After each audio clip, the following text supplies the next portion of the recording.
പൊതുവേ നമുക്ക് ചില കാര്യങ്ങൾ ചെയ്യാൻ പറ്റാതാകുമ്പോഴോ, നമ്മൾ പിന്നത്തേക്ക് മാറ്റി വയ്ക്കുമ്പോഴോ, നമ്മളുടെ സ്വഭാവം അതാണ്, നമുക്കൊന്നും ചെയ്യാൻ പറ്റുന്നില്ല എന്ന ബിലീഫിലേക്ക് പോകരുത്. അതാണ് നമ്മൾ ആദ്യം പറഞ്ഞ സ്റ്റെപ്പ്.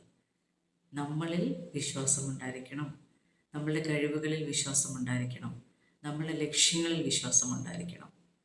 ആ ജേണിയിൽ നമ്മൾ മുന്നോട്ടേക്ക് പോകുമ്പോൾ നമ്മൾ നേരിടുന്ന ചലഞ്ചസിലൊന്നും പതറിപ്പോവാതെ മുന്നോട്ടേക്ക് പോകാൻ ആ ബിലീഫ് സ്ട്രോങ് ആയിരിക്കണം, ആ ഫൗണ്ടേഷൻ സ്ട്രോങ് ആയിരിക്കണം. നമ്മുടെ ഉള്ളിൽ നമുക്കുള്ള വിശ്വാസം, നമ്മളുടെ കഴിവിൽ നമുക്കുള്ള വിശ്വാസം, നമുക്ക് നേടാൻ പറ്റുന്ന വലിയ വലിയ ഉയർച്ചകളിൽ, വലിയ വലിയ ലക്ഷ്യങ്ങളിൽ നമുക്കുള്ള വിശ്വാസം, അത് സ്ട്രോങ്ങായി നമ്മളുടെ കൂടെ ഉണ്ടെങ്കിൽ ഈ തേർഡ് സ്റ്റേജിൽ നമുക്ക് ബാക്കിലേക്ക് പോകാതെ മുന്നോട്ടേക്ക് കൂടുതൽ ഉന്മേഷത്തോടെ പോകാൻ കഴിയും. അവിടെ നമ്മൾ ഫോളോ ചെയ്യേണ്ട ഒരു മന്ത്ര എന്ന് പറയുന്നത് റെപ്പറ്റീഷനാണ്.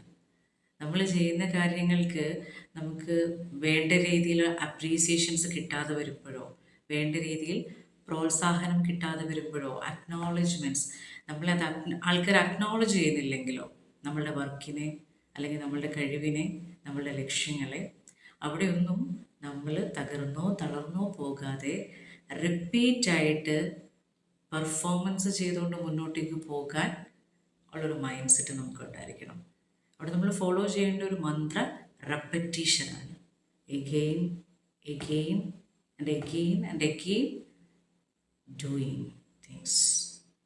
റിപ്പീറ്റഡ്ലി നമ്മൾ ആ പ്രവൃത്തികൾ ചെയ്തുകൊണ്ടിരിക്കുമ്പോൾ നമ്മളുടെ നേച്ചറായി അത് മാറും, നമ്മളുടെ സ്വഭാവമായി അത് മാറും, നമ്മളുടെ രീതിയായി അത് മാറും.